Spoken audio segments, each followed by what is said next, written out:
Ladies and gentlemen, welcome back to a brand new video of One Piece Bounty Rush. Now, I am very tired. Last night, I may have spent too much time trying to finish off the rest of Devil May Cry 5. Son of Sparta mode is the ideal way to play that game. I feel like New Game Plus is it's the optimal experience for it. So I am completely exhausted. I have a fucking like weird cold sore thing. We're gonna try and relax today. However, we do have some events to cover, and I think this will be a real good time. So here inside the game, we do have some new events that were dropped as of, I guess, Thursday, which was a couple days ago. And we have a new event to upgrade Musician Brooke, our true magical hero. Now, I will admit, I am salty that there's no free-to-play blue unit so far, because this is the second green unit. The first one was the Alabasta Zoro. The second one was this Brooke. We've had two free red units as well in Shanks and Chopper. So now I guess we're up to double green, and we're just going to try and do our best. Now, I haven't actually tried out Brooke himself just yet. So what I wanted to do is I wanted to try out Survival 100 with my like optimal build type thing on him and kind of see how it goes. Now, when I say optimal build, I mean that I found a build that works really well for actually doing that entire section of the game. So I realized that you get a lot of kills continuously inside the versus 100 survival thing. So I tried to look for any of the medals that had the when you KO an opponent, reduce cooldown by blank. So Mihawk is one of those medals that has that. Unfortunately, I do have only an HP build on it. I'm trying to reroll medals right now to get attack, but unfortunately I've gotten defense, I've gotten HP, and I've gotten defense. So it's been very unlucky. And I also found out that the other Luffy medal, the Battle Axe one from the 4-star version of him, has the 8% cooldown reduction on the second as well. So the ideal build in this scenario would be these two. The issue is it has no synergy, so I don't want to start using it until I have a good Luffy that has attack on it. All of the Luffys that I rolled, all 3 of them so far, have had Tremor 2 stars. All of them are reduced Tremor time by a certain amount, and it sucks. If I had a version that gave like any amount of attack, I'd be down for it, but for right now, this is fine. We're good to go. I have a maximum build for attack on the Shanks. We're just going to go try our best with Brooke and kind of see how things go for now. I'm curious what his gameplay is like. I've heard stories and details like Oda making the drawing where he lost super hard to a bunch of Brookes. So maybe he's actually a good unit. Let's try it out.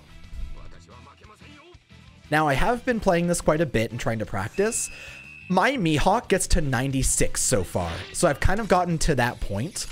Oh yeah, so I remember I did see some gameplay before of this Brooke. His first is similar to the Shishi Sansan that the Zoro has, and his second is a put to sleep everyone around you type of thing.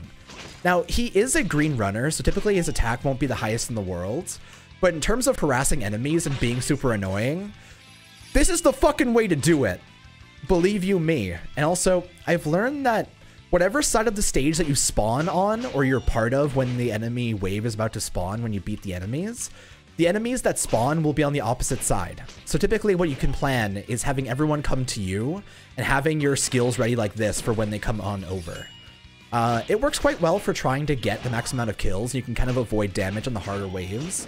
I find myself getting everything ready and good to go for when the Arlong wave comes around, because that one's one of the most annoying ones to me right now.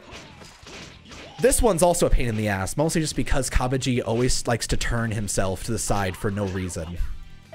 Here. Oh, ow. Rest in peace, that. I actually wonder how good his second will be on certain waves that are harder. Let's find out. You can also, so depending on the attack, with Mihawk, you can plan to have his first strong attack proc off when the next wave first starts. So you can kill the current enemies that are on the field with it and then get the next wave as well. It's incredible. I don't think Brooks would work for that to clear multiple waves, because unfortunately his first is kind of based around being in the place that the enemy has to be to kill them. So like if I use my first here, I'll teleport behind them, so the enemies will spawn behind me. I won't actually get both the waves done unless I'm super close. But if I'm super close, I don't think I'll actually spawn the next wave here as well. This is going to be a problem. Mihawk, you kind of suck a lot of the time. I'm just going to try to be careful. I love Brooke's running animation. I mean, it couldn't have been anything else, but it's good as hell. I do wish that he had a little bit of better roll, though. Seeing this lanky tall boy do like a full fucking frontal flip is kind of great, though. Oh, beautiful, beautiful stuff. And Geen, take it. Dawn Krieg is here. We're gonna pop her first. I miss. Damn it. No, not the smoke bomb. That's bad. Smoke bombs are really bad because they end up proccing your health down by a huge, huge margin. You see here, even if I end up spawning the next wave when I use a strong attack against this Dawn Krieg, it'll be too far away for at least Brooke to handle. Here, so I'm gonna put these guys to sleep just to get my charge back on my first, and now I can kill them. This way, I'm ready for the next wave, and I can kind of try and handle things better. This is gonna be rough, though. They spawned, like, all around me. I think it's because I was in the middle of the stage, so they end up just kind of popping up wherever they could. All right. Hachi's going to be the main issue here on this wave. I don't think that it spawns Chu or Kurobi until you beat the minions here, so that's fine. Here we go! Did I get it? I got Kurobi with it. Awesome. All right, and damn it, no! Chu, you cursed hero! Oh, no! Apparently, he's able to just knock me out of my stuff. Go away. I'm hoping to get to at least 80 here. We have a pretty decent chance of doing it, but it'll depend on how we end up using the rest of our attacks here.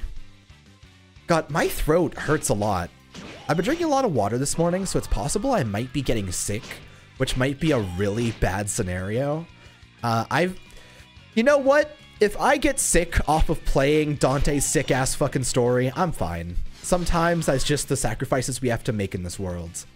It is kind of unfortunate, though, because I have been volunteering more, so if I end up getting sick, it's gonna be a lot more of a state of suffering trying to get through my day-to-day in terms of that. We'll see, at least. Let's play. Why is the pop-up warb? Weird stuff. All right. He does seem like he's gonna be good in general for trying to get areas captured and having it... He's going to be good for keeping areas on your side. He's going to be kind of a hybrid runner-defender, it seems, with his kit. Which isn't, like, a huge bad thing. The issue is that he really doesn't have the DPS to back it up, so he's going to be mostly a harassment character. Versus, like, a character like Usopp, which can get some pretty... His normal combos, at least, are super annoying and will end up having you locked in for a decent amount of time. Here we go. So we kill that boy. We need to get through 2 more waves here. I'm going to pop this. It's not going to end up getting any kills aside from the blue one. That's not a huge deal. Because once these guys die, we're on to the waves that kind of suck. So Crocodile and NL are going to be the next ones after this wave. I'm going to need my strong attacks ready for that. And so Crocodile won't spawn until I beat 1 of this wave. I'm going to pop the... I missed because of Miss Sunday! Damn it! The issue with this wave is Miss Sunday. If she wants you to get hit by something, you're going to get hit by it. She's a really good runner in terms of trying to guarantee hits and kills. She's more of like an assassin than she is like the other runners inside the game. However, Crocodile's going to be a huge fucking problem. So let's try our best. The issue is after this wave is immediately into an Enel wave. So unless we have a good thing going for that, we're going to be in a pretty bad scenario. Let's warb it. Whew. All right, boy. You know, there's actually a fan theory out around there that Ivankov turned Crocodile from a girl into a guy, and originally Crocodile was a female before the change, and that's why Crocodile hates Ivankov so much, because they changed Crocodile's gender. I don't know if I support that theory, but I think it's fucking great. And there was a scene in the early parts of, I think, Impel Down Marineford, They showed a silhouette of Crocodile's coat on a person with bigger chesticles, and it was like blacked out and faded out. It was just him talking to a Den Mushi, but it's interesting stuff, genuinely. However, 79 is okay. The issue we're missing here is we were just off from the extra 2,000 there. However, I will take that, and we do get to level 860 off of that pretty easily. And I actually am... During this season, I should be able to fairly easily get Brooke's fragments to get him up to 5-star. I'm currently sitting... So naturally, I just got the 70 off of that. If I go ahead and claim this, how close am I to 5 stars so far? Because I do need to level him up. It's craft his medals, it's upgrade his medals, win battles with him, so it's not going to be really a huge thing. What do I have? I have 297, meaning roughly about 100 more or so. That sounds good. Let's go ahead and try and get those grinded out just now. I have empty support slots. You're absolutely correct that I do. Guess what? It's fixed. We'll also be running a Shanks. Fun fact, actually. I've been slowly logging in each day, as we all do, and I am currently sitting at 9 more days until I get Shanks up to 6-star. And when that happens, we're going to be in such a better state, because at 6-star, Shanks gains an extra... He doesn't actually gain an extra trait. Was it the metal slot only then? It might only be the metal slot and the extra level 100 thing. But I'll be able to get 3 medals onto him, and I'll be able to build him in the exact ways that I want to. So... he's going to be a good time. And you can see here I already have 400, so 1 more week or so, and then I'll be good to go. However, let's hop into it. We're only going to do like 1 or 2 battles today, but I think that sounds fine. I'm sleepy. Ha. Alrighty. Enemy team, please be a fuck ton of blues. Blue, blue, blue, red, red, red, red, blue. I'm going to play as Brooke. Mostly because I want to get the captures down anyway. That's my main goal right now. However, we don't have a single bot inside here. Someone on the Reddit recently, I don't remember who exactly, they explained what the existence of bots are. So, any characters that have, like, English characters being Romanized into Japanese names, like Yuto, like, I don't know if Ainu was one of them, but it was something similar to that. There's just a bunch of different ones. And they'll only ever appear at the bottom of your list. And because I'm the 4th person inside the list on my team, that means we have not a single bot on either side of the squads, because they do actually balance it between the 2 teams. So for example, if my team had a Yuto and had an Ainu, that means that the enemy team would have 2 other ones on their side as well. Because it does even it out completely evenly, and doesn't really stray from that formula, so it's good to know for future times. Apparently there's also a horrible glitch where if you kill a bot, when it comes back to life, it will end up spawning with invulnerability consistently. Meaning, from that point forward, you are then unable to hit them in any meaningful way, including your skills or anything you can do. Oh no. Saved it! Haha! I fooled you! I'm gonna, oh no. Oh, yeah, that was a bad scenario. The tornado was just in the way of me trying to escape as well. We dream. Onwards and upwards to the next one. Yeah, I like the stage a lot. Like, now that I've had more time to play on this and actually look at the visuals and stuff, it's actually really well textured as well.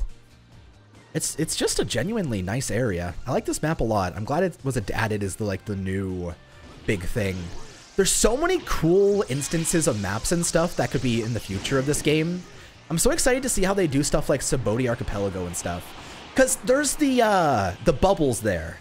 And those bubbles are fucking magical. Those are going to be so interesting if they end up adapting it into... Woo! Love that. I'm just too slow to get away from these tornadoes, and it was coming up behind me. That was completely my bad for trying to put a defender into that category.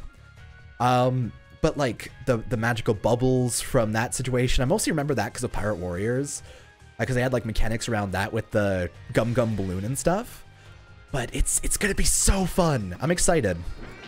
I'm curious what they will be adding next inside the next update, because we are getting toward the end of this current banner. So I in terms of what I'm thinking of for any future units from Alabasta, I can't think of a single one that's meaningful aside from this, except for maybe Mr. Prince. But the only difference between Mr. Prince and regular Sanji is him having glasses, which I mean, I support that. But I don't know if that's enough of a character trait to change it. At least Zoro had his different outfit for Alabasta. We already have a 3-star version of the Alabasta Sanji. Oh, fuck this. Fuck that tornado. Oh, god damn it. So there is potential here, but I'm curious what they'll do next. I'm hoping we stray away from Alabasta. Best case scenario for at least me right now is we hop into an arc that's, see, I'm trying to think of, like, we've already had most of the pre-New World arcs adapted. Like, we have Crocodile, we have Logetown in Tashigi and Smoker. We have, also we lost pretty hard here. Rest in peace. We have characters like, Hancock is just from Marineford. Wapol from Drum Kingdom. So a lot of the units that would be from earlier arcs are already adapted in like their main boss boys. Crocodile and stuff like that. Wapol, Mihawk, Don Krieg is a 3-star, so I guess the arcs that I could think of that would be next would be Enies Lobby. I don't know if they would do that next though, because that is such a big arc, but it's the only arc that I can think of that came out before New World, except for like Thriller Bark, but that already has Moria in general from Marineford. Enies Lobby is the only arc so far that I can think of not a single unit dropped from it. Like Soge King, Gear 2nd, Gear 3rd, Asura's Wrath, Zoro, Sanji with Diablo Jamba, fucking Chopper, Monster Point, all of those units not released. Not a single one of the CP9 units have been released so far. We do have Frankie. Granted, we also have Brooke from Thriller Bark, so it doesn't really change too much. But I guess that's what I would theorize to be next inside the game. We do already have textures of the animations for New World Usopp, as well as New World Luffy and his entire skin suit inside the actual files so far. So I wonder if what they're trying to do, if they're going to do Alabasta and Marineford, and then they're going to do Enies Lobby and New World. I feel like it'd be weird because there's just too many Straw Hats to adapt from both of them, but I wouldn't mind it, I guess. I guess it would be a pretty nice time in general to see how that goes. It'd just be curious in general. I think this game, it's always theorizing what comes up next inside games like this. Oh no. Luffy, please get away from me. You need to chill. Oh fuck. Ow, ow, ow, ow. Well, play him out. Get warped on. Haha. You got warped. Nerd. Get Suba Rashid. We do it. Ow. Well, that did nothing. Guess I'm just gonna go then. Bye everybody. Oh, there's a buggy right there. Is he gonna care about me? He probably won't care about me. He's being distracted. Can I get the meat? Fuck yeah. I will actually take it. Bop, bop, bop. Haha! Get taken down, buggy. Taken too soon from this world. Hey there again! This time I have a team boost. Against the next set of attacks, at least. I don't actually have it on just yet.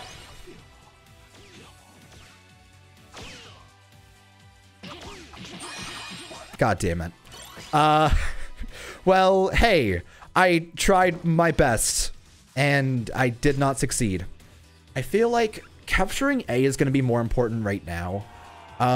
There's too much combat over at B and D. If we can lock down A and C, and then try and shoot for E after the gate opens in 2 more seconds, we'll be fine. So that's going to be our main goal here. I feel like we just need to make sure we go and get E immediately. And that's not too bad. Oh dear, don't do that to my friend. Haha! You were fooled into thinking that you were actually able to beat me. Haha! I missed. Oh my god, we both just fucking missed. We both just fucking whiffed that super hard. I'm so ashamed. Oh! Oh, buddy. Safe. We're all good. I'm going to go after D. Unless, you know, actually.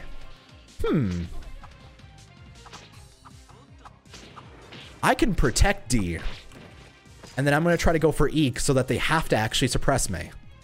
Oh, wait, no. He's just going to go for it straight up. Well, hey. Oh, no. Okay. We're okay. We're dreaming. Don't give it up, Luffy. Dreaming. Don't give it up, Zolo. I'll take it. Perfect, actually. Great finale. And I will take it. Good stuff. We also had no bots inside that game either. We had all the way from us to exit. So that's always nice. I'm happy. And that's a 4-star Kurobi. Probably never going to touch on his gameplay ever. But man, that's neato. I do think that what I want to try to do is grind up new versions of my Mihawk medals to try and get them upgraded. I feel like that's going to be the most important thing for me right now. In terms of trying to get the max amount of grinding done on, like, the survival thing in general. So I'm going to try to shoot for that. I think that's kind of my main sense of progression right now. Other than that, just kind of grinding out this mission, getting Brooke up to 5-star. I feel like I do want to come back and try out Brooke's, like, 5-star level 80 moveset. He is already maxed out in terms of skill, but that extra 20 levels is just so important. He also gets, when dealing damage to an enemy, inflicted with stun, increased damage dealt by 20%, meaning he'll go extremely well alongside Usopp's. I kind of want to try to use him together with him. And trying to have this squad of an Usopp and a Brooke running together to get the maximum amount of DPS done and get the maximum amount of turrets done. Or flags, I guess. MOBAs are weird. So that's my current plan. And that's kind of what I'm going to try and do for this game, so for now at least. Thank you for watching so much, and thank you for all the support on the series in general. I always do appreciate it. And I will see you guys next time when we play more of the One Pieciest of bounty rushes. That skeleton man, if he were to say a thing, he would laugh and he would go, yo ho ho.